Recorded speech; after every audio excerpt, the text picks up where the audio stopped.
When the Thunderbird became a four-place vehicle in 1958, its sales really took off, and yes, pun intended with that. Prior to 1958, the Thunderbird was a two-place sporty vehicle, similar to the Chevrolet Corvette. But from 1958 all the way through to the end of the run, the Thunderbird was really more of a personal luxury coupe than anything else. And it spawned many different competitive vehicles from other makes and even other auto companies. For instance, General Motors patterned its 1963 Riviera off of the 58 Thunderbird and the success that it had. GM's executives wanted something similar to place in the market. But the Thunderbird, while it was a huge success in 1958, continued to become a success as the years went on until the early 1970s, and that's when sales really started to wane. More specifically, by 1971, Thunderbird sales were below 30,000 per year, and that was the lowest that they had been all the way back to the 1955 to 1957 generation, and Ford execs knew that they had to do something different. Moreover, during this time frame, Simeon Knudsen, or Bunky Knudsen as he was known, was the president of Ford Motor Company, having been recruited by Henry Ford II, who fell in love with Bunky, and Bunky was at the time that he was recruited by Henry Ford, the head of General Motors' overseas operations. And Henry Ford II was looking for somebody to potentially succeed him who was different from Lee Iacocca, let's just say. Well, as many of you know, that didn't end up panning out. Bunky was fired by Henry Ford II, largely because Iacocca, though subordinate to Bunky Knudsen, had lined up many people against Bunky and basically told Henry Ford that, it's kind of Bunky or this whole group of other executives. And by that point, Henry Ford had also kind of soured on Bunky Knudsen, and so he was gone.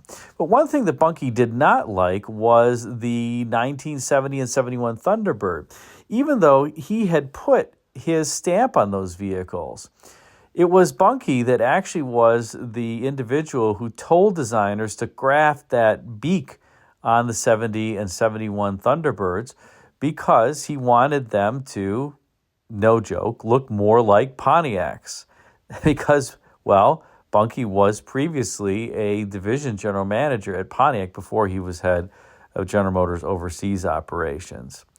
In any case, the so-called Bunky Beak Thunderbirds, while they look good, particularly from the rear three-quarter view, I would say, and especially the Thunderbird Sport Coupes, they just did not sell, especially by 1971, and so it was time for a new Thunderbird. Now, for those who don't know, Thunderbirds have different nicknames depending upon the generation. There's the Flare Bird, the Glamour Bird, in this case, the Big Bird, which would be the Thunderbird from 1972 to 1976. But I'm going to call the 1972 Thunderbird the Bland Bird, because in 1972, this Thunderbird didn't have a bunky beak like it did in 1971. And it also, it doesn't have nearly as much style, I would say, as previous Thunderbirds that preceded it. And it's not a bad-looking car. In fact, I think it's actually a handsome car. I wouldn't mind owning one. But this 1972 Thunderbird really derived a significant amount of its styling from the Mark IV.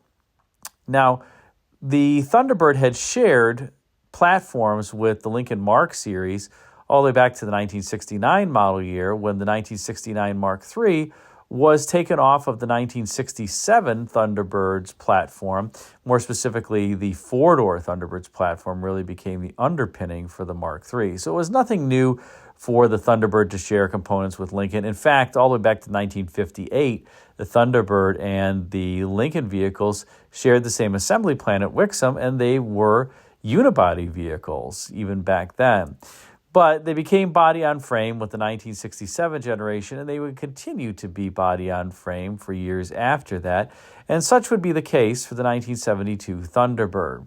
Now, as I mentioned, one of the important things here is that the Thunderbird was designed after the Mark IV. And the Mark IV was Bunky Knudsen's pick, his specific pick, based on a model that he saw in Ford's design studios. And he basically saw it and said that he wanted that to be the Mark IV unaltered. And it's funny because designers, in particular Don De La Rosa and some others in the Ford studios, kept trying to persuade Bunky to look at other models that they thought were more compelling than the Mark IV that ended up in production. But he absolutely refused. And every time they would change something on the car, he'd come back and say, "Stop changing it. I told you to put it in production unaltered." And so the Mark IV really is pretty close to the design proposal that was made. Now, the Thunderbird took so many components from the Mark IV when it came to this generation Thunderbird. The glass, the front door glass, the rear quarter glass, the roof panel, the A-pillars, and numerous other components were shared with the Mark IV. Now, unfortunately, the Mark IV and the Thunderbird took a fair amount of components from the Torino as well in this particular generation. So some of the components had very humble beginnings and origins. And I will say that in general, it ended up working out okay. The Mark IV was a runaway sales success for Lincoln. It sold more than the Mark III. It actually almost doubled, in some cases more than doubled, the production of the Mark III in various model years, despite being a very expensive and exclusive Lincoln.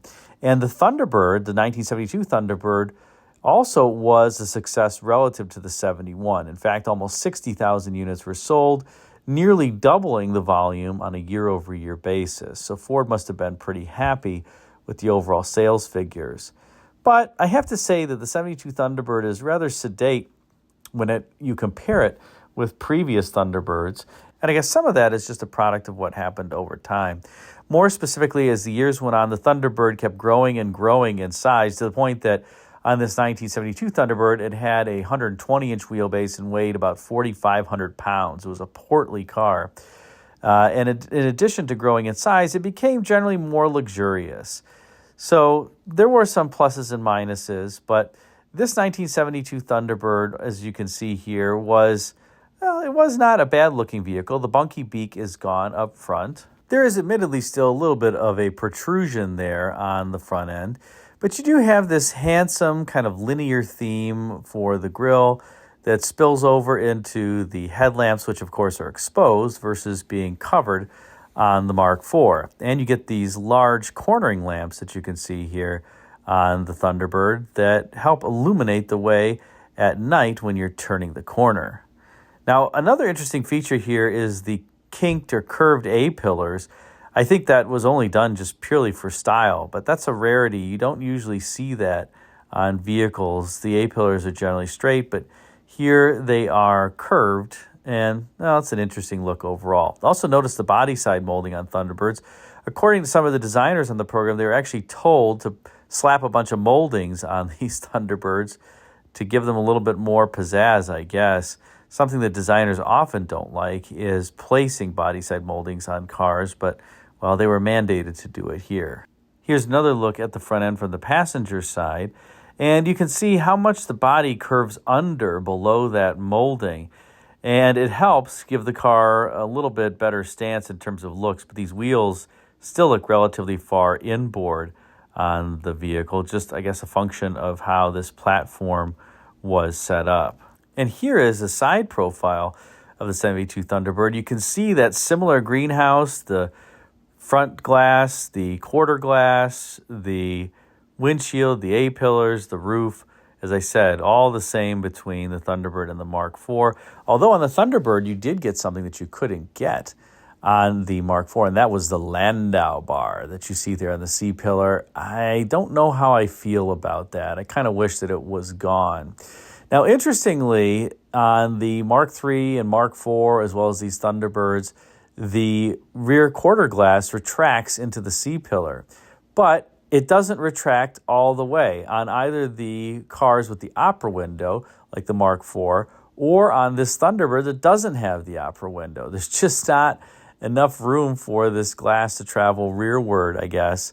And so normally you'd think that that would open up all the way, but on these Thunderbirds and even the Mark IVs without the opera window, it does not. And if you get the opera window, that rear quarter glass moves about 2 inches. They would eventually drop the functionality for that rear quarter glass, and I can understand why. It was pretty lame.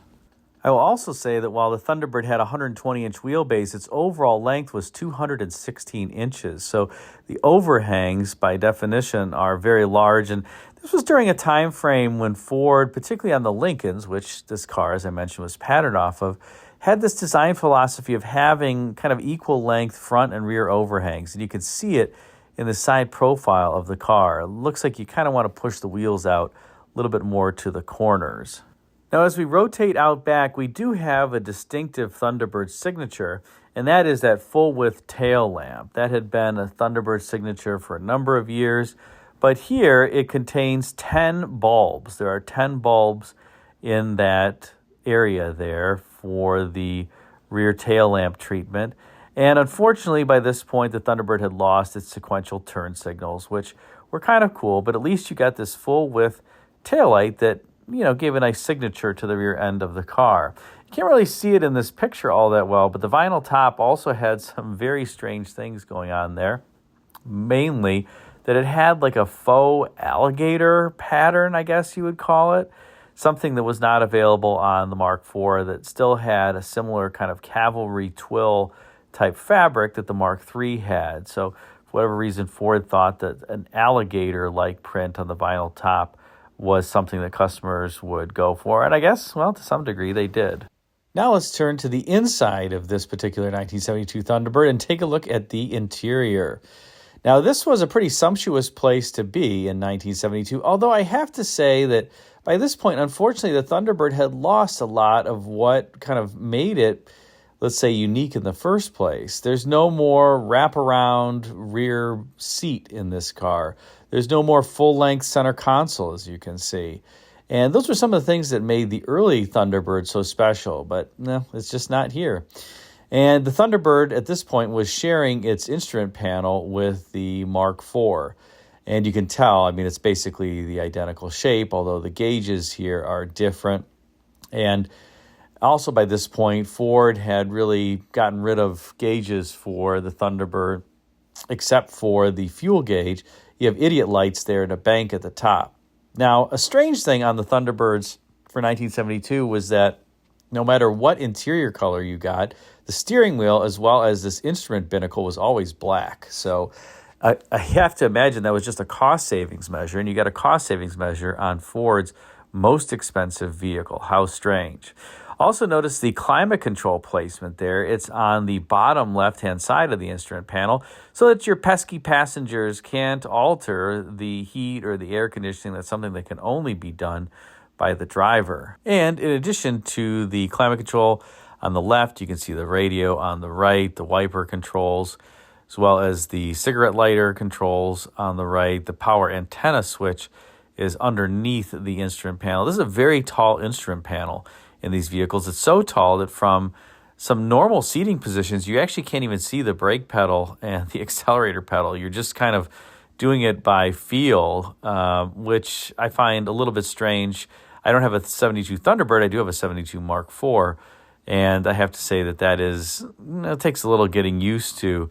The other thing that's challenging is the brake light switches on these, which are mounted to the brake pedal, sometimes fail, and then the brake lights won't go on. And to replace it, it's actually pretty hard because you have to put your feet on the seat up in the air and then have your head down there by the brake pedal. It's not a hard job. The hardest part is that instrument panel is so low that it's hard to get your arm in front of your face. There's just not a lot of room between the floor and the instrument panel, but you can do it. It's just kind of a pain in the butt.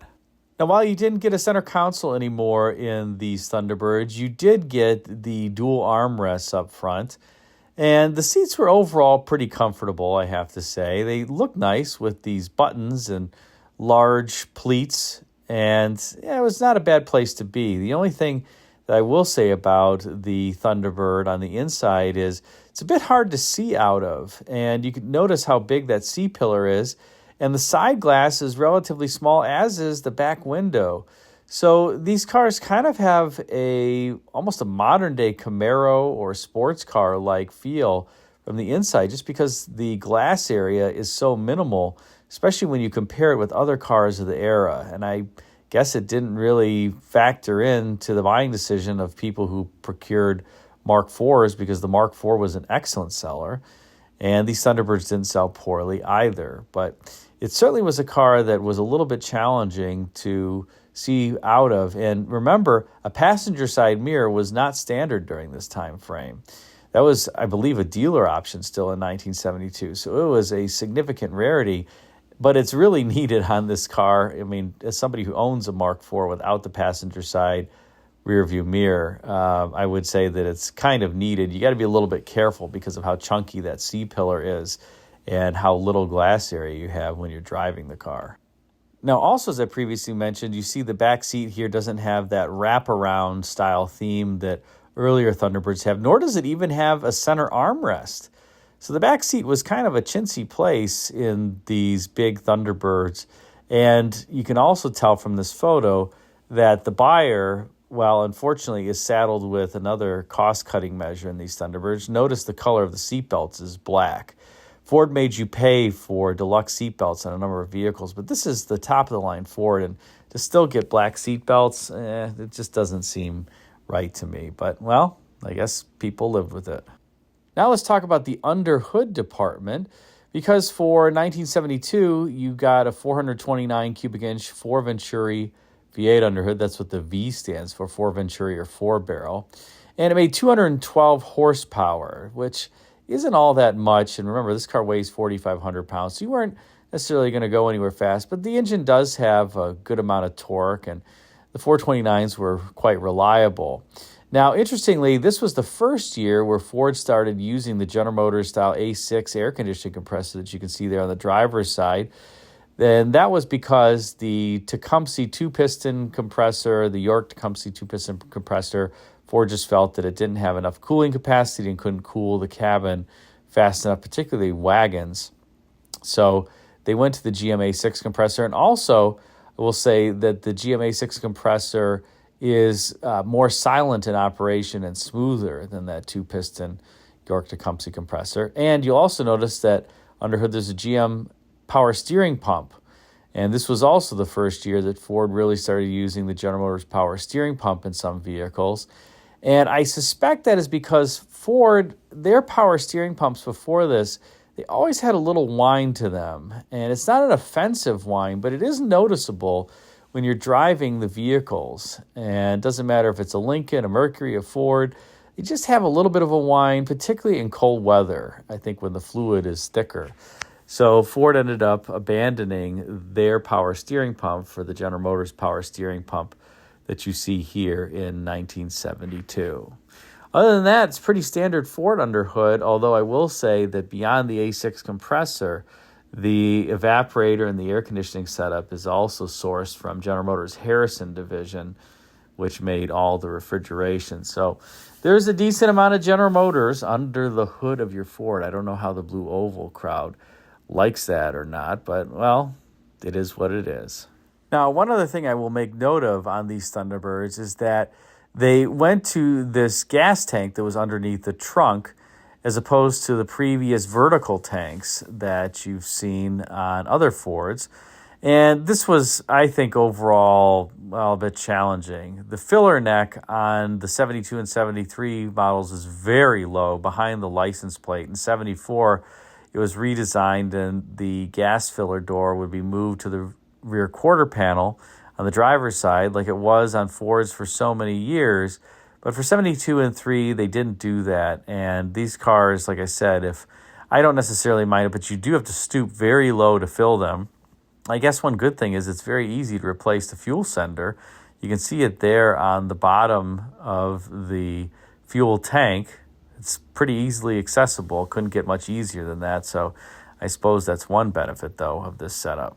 In any case, thanks for watching. Let me know what you thought of this special on the 1972 Thunderbird. Put a comment in the comment section. And until next time, take care.